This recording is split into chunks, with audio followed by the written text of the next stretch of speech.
Yesuslah andalanku. Siapa yang percaya dan yakin bahwa Yesus adalah andalanku, silakan angkat tangan. Puji Tuhan semua.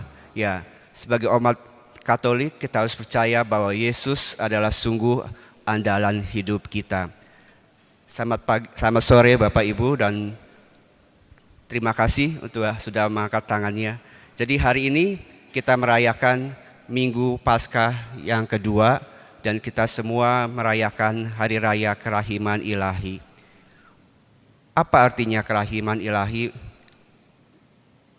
Kata dasar kata kerahiman adalah rahim, yaitu artinya kita semua melalui kerahiman ilahi kita akan dijadikan manusia baru.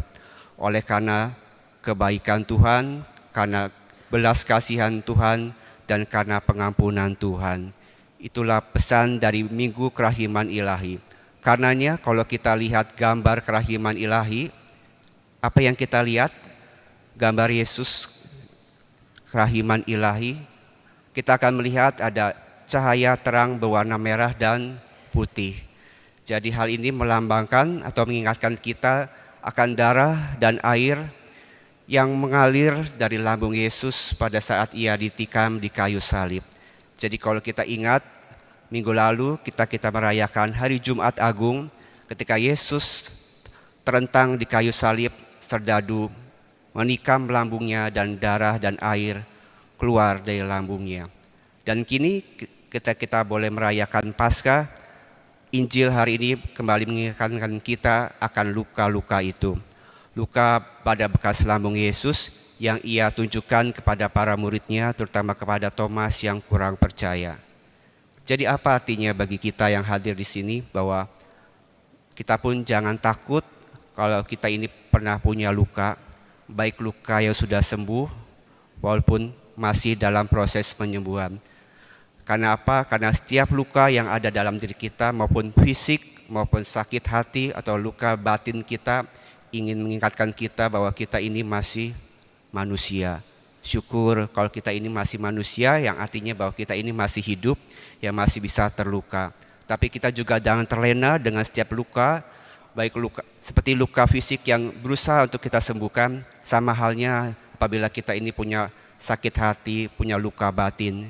Jangan terlena, jangan terlena untuk mengasihi diri, menyalahkan orang lain, tapi ayo bangkit bersama Yesus untuk menyembuhkan setiap luka yang ada di dalam hidup ini.